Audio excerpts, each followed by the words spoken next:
Overnight, we received a pretty major update regarding the injuries that Tiger Woods sustained in his car accident yesterday, and so in this video, I'm going to walk through this to help you guys understand exactly what the doctors are talking about here. Welcome back, everybody. I'm Dr. Brian Sutterer, and this is your #1 source for learning about the unique medical side of the world of sports. Thankfully, these injuries were not life-threatening, but they are certainly life-altering and could have major implications on Woods' career. Before we dive into the statement, if you're new here and enjoy learning about this unique side of sports, then please consider subscribing, hit that thumbs up button if you enjoy this video, and let's get to learning. So first things first, they mention surgery on his right lower leg and his ankle, but I don't see anything in here about his left leg. Before this came out, there was talk of injuries to both legs with shattered ankles and compound fractures, but at least here in this statement, it looks like the injuries were only to that right lower leg and right ankle. We'll refer to our biodigital anatomy tool a lot here, and as we talk about lower leg, that in medical terms means basically anything from the knee down. We call the whole thing the leg.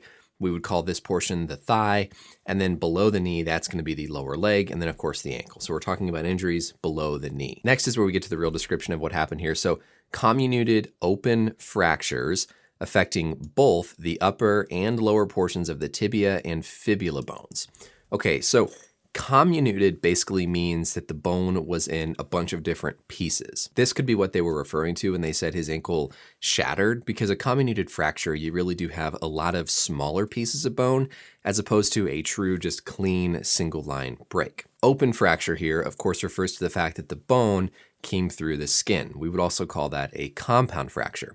That, of course, is not as serious from just the fracture itself, but it's more serious because of the risks for infection, because now you've broken through the skin, you've broken through that protective environment, and there's a way for bacteria and bad stuff to get in there to cause complications, thinking of like what we saw happen to Alex Smith. Next, both upper and lower portions of the tibia and fibula. So now if we go back to our anatomy here, this is where we can see a little bit more detail of what bones were involved. First off, the tibia is, of course, your shin bone. And when they say upper and lower portions, that upper portion, of course, refers to an injury around the knee.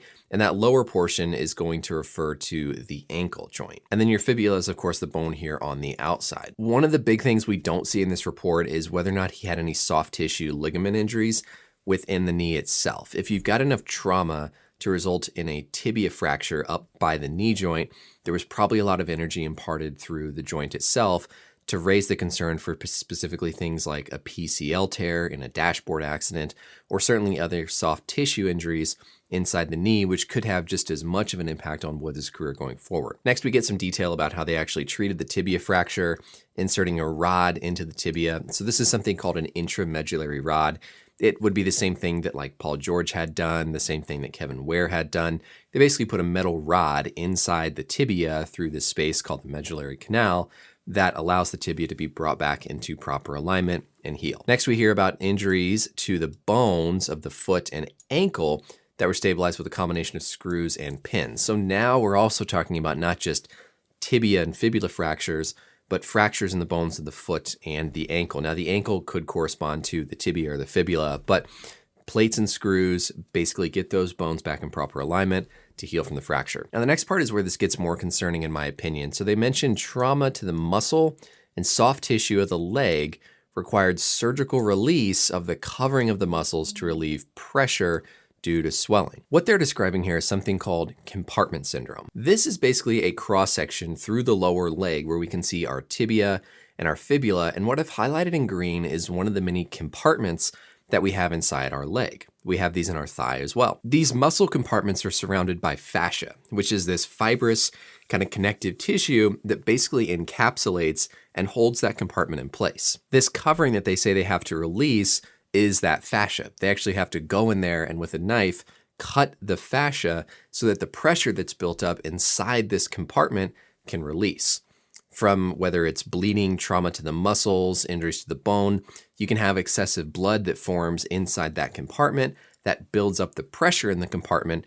And ultimately, if the pressure gets high enough, you can cut off blood flow to those muscles, and those muscles and tissues can start to die. To get rid of that pressure, because again, this fascia is tight, it's this contained space, you cut the fascia to then allow that pressure to escape. As we've seen with other athletes, Woods is certainly not out of the woods yet here when it comes to really what could happen next. Because he had an open fracture, we've got to worry about things like infection.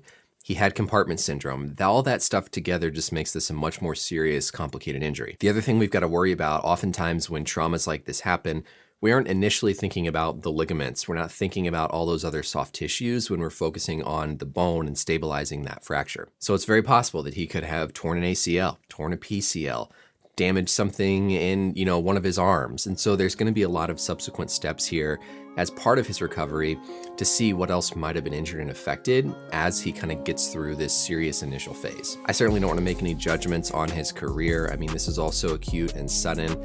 Is this career ending just on paper? No, definitely not. He can come back from just something like this, what we're seeing described. But as we know, rehab can be different for everybody. You can have other injuries that pop up and you can have complications. So we've got to just stay tuned to see how the rest of this goes for Tiger. That's it for the video, everybody. I hope this was educational to help you understand exactly what they're talking about here in this statement. Let me know any questions or comments down below. And until next time, we'll see you later.